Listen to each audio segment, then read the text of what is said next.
Hi friends, today's going to be a short one. I thought I would show you where I'm at with Marcel's socks.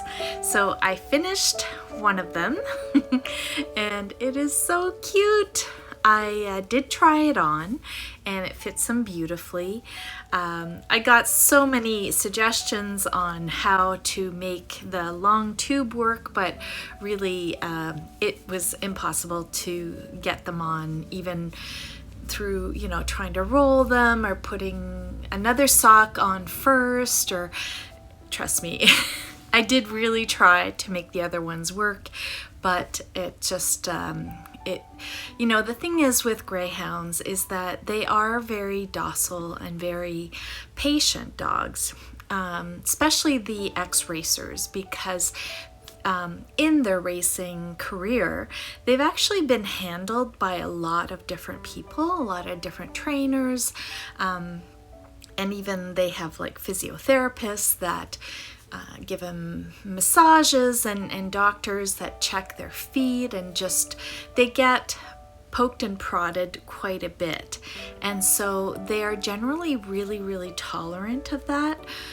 But there is a limit, and like most dogs, Marcel doesn't really love having clothing put on him.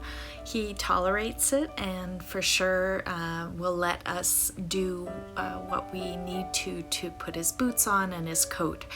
But he certainly would not enjoy the extra fussing and faffing that would need to happen to get either, things that had Velcro or buckles, or having to roll stuff down and all that. It's just not worth the trouble, even though it would have been insanely cute to have those knee highs. But these are very cute also.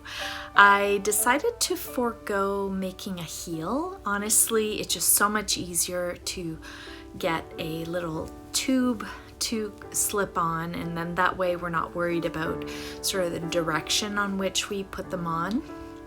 And so it was actually easier to get this on than his usual little cotton baby socks.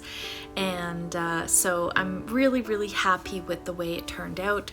The toe is a rounded toe, which is actually the toe that I prefer when I make human socks too. So it's a toe that is worked very similarly to the top of a hat.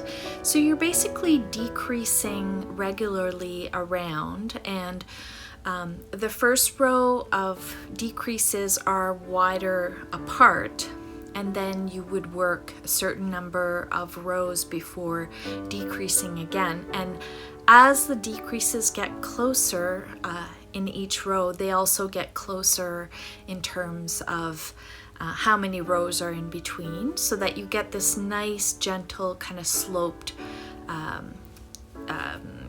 curve, if you will.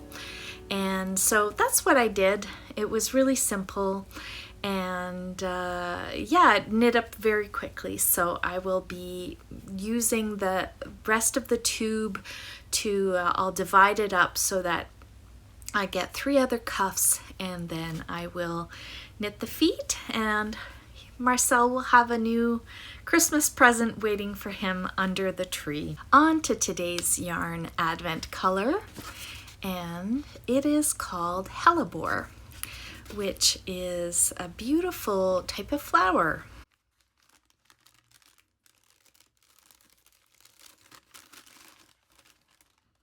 Which results in very beautiful yarn.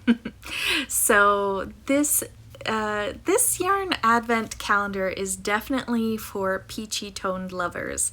And if you can't tell by the sweater I'm wearing, I actually do really love peachy colors, especially when they're delicate and a little muted. So that's so nice. It's interesting that it's called hellebore, because this yarn, which is, it's a Nutiden yarn by Honeir, and the color name for this yarn was called Between the Petals, I believe, and it was sort of inspired by a flower having sort of different colors from the kind of center of the flower to the outside, and sort of those color variations. And if you look at the yarn, you'll see there's kind of some rosy colors and then more golden tones and oranges, and it just, the overall effect is very, very soft, and so it really does have a nice kind of connection to this today's yarn advent calendar. In case you're wondering, this is the Felix the Felix pullover by Amy Christopher's, a sweater that I wear a lot. It's very comfortable and very cozy, and that's the kind of day I'm having today, a day that requires a lot of comfort and coziness.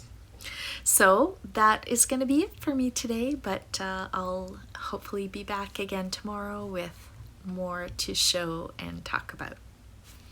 Good night.